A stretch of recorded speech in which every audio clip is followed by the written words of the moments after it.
This is a video that many of you have been wanting me to talk about, but you know what? I think it's time. So, entry level into Yu-Gi-Oh! Is actually fucking ridiculous.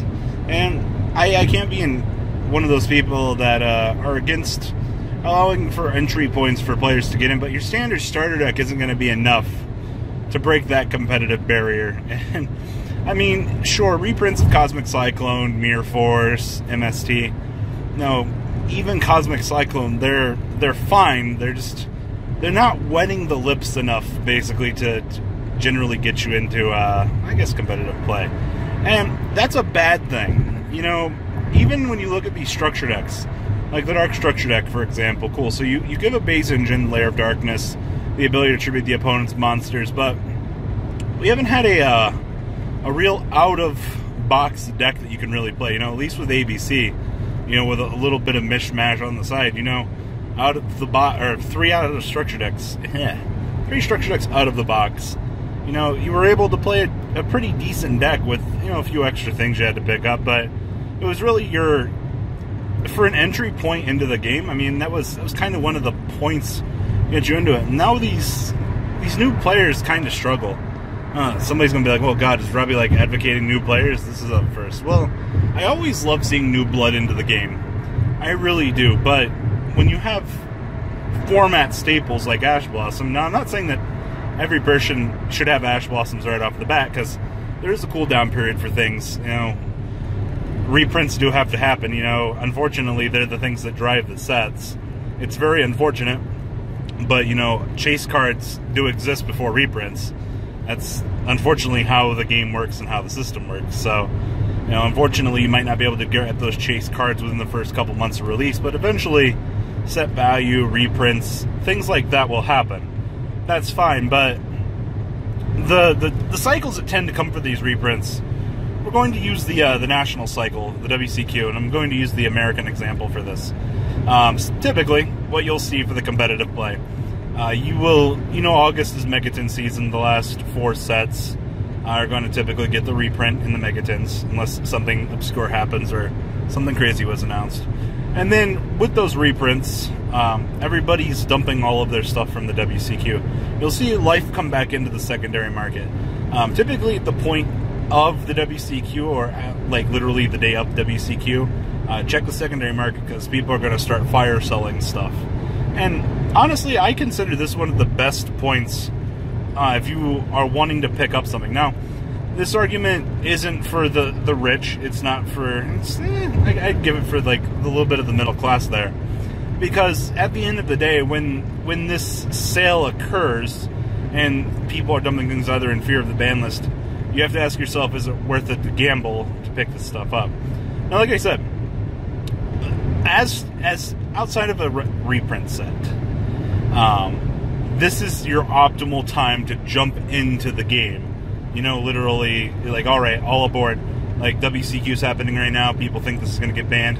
If I have money sitting aside, you know, it's very important to consider it at the time that it's occurring. I think a lot of people, whether or not you're really into this or know about this, but there are time spans for you to pick up stuff. You know, the secondary market prices tend to go up during tax season. You know, no fucking shocker. People have money because people are going to start buying stuff.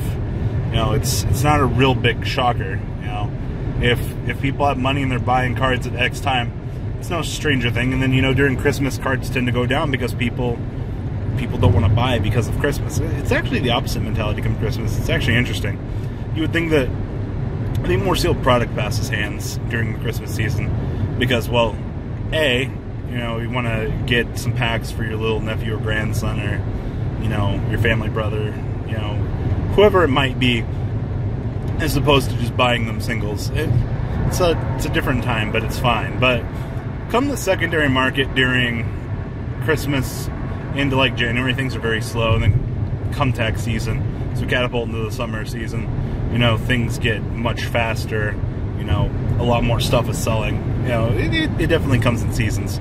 But it's important to be aware that these seasons exist, because without these seasons, well, secondary market would be absolutely booty butthole, and I sincerely mean that, of the utmost. Like, you have to know these trends, and you have to know when you want to buy something.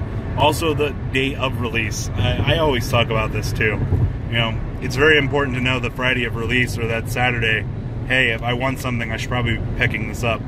You know, unfortunately, you kind of risk the thing, but after that Dark Lord Yugioh mess, I'm not surprised. Guys, remember when Dark Lord Yugioh was like $15 on release and they shut the fuck up? Yeah, that was a crazy time. It's because Dark Lord topped that weekend.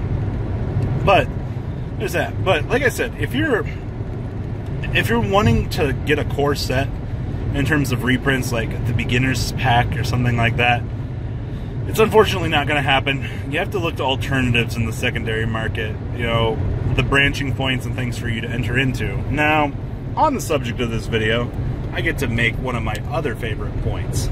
And I actually mean this. Budget, budget, budget.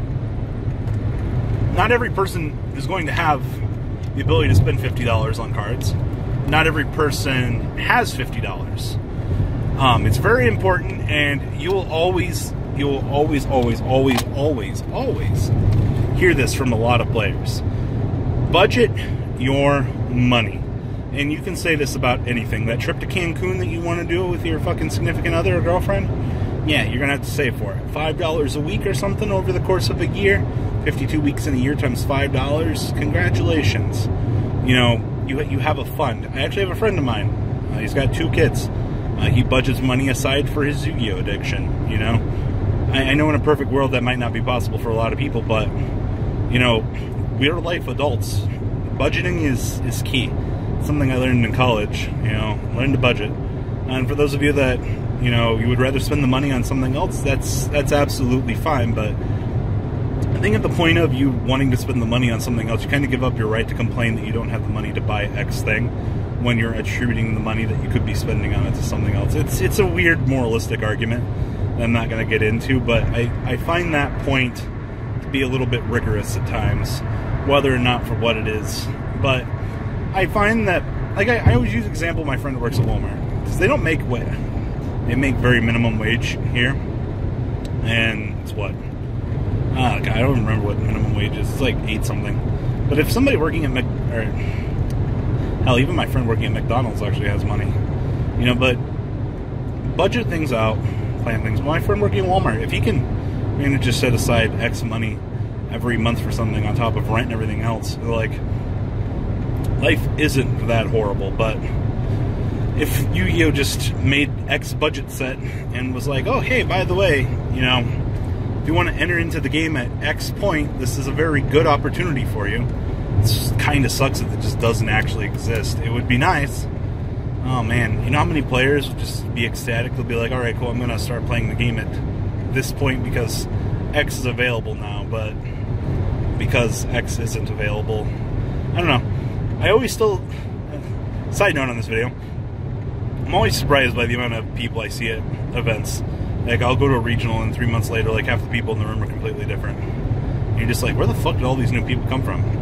Locals was actually a very good example this week. We actually had a bunch of new players. People I've never seen before.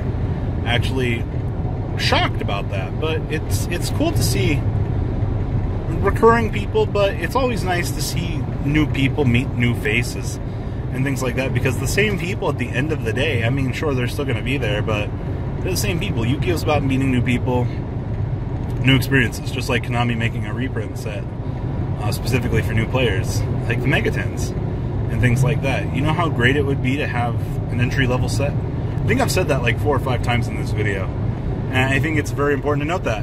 You know, at the end of the day, maybe Uncle Sam wants to give Konami some money and make a budget set. You know, bail out the community. It would be so fucking cool, but it's not gonna happen. Shit in one hand, hope in the other. Which one weighs more? That's the pile of shit, right? Yeah, if you just tried that, you're a genius. But I don't know. At the end of the day, players do have the tools available to them. Many people have the tools in life available to them to succeed. And unfortunately, at the end of the day, it's up to you if you want to use those tools to better yourself and better your card game career. Because Yugioh is love, Yugioh is life. Why do we still play this fucking game some days? Because we fucking love it. And it's addicting as hell. It really is. You know, I gotta fucking love it. Nothing's better than a game of Yu-Gi-Oh! Alright guys, I'm out. Time to go home.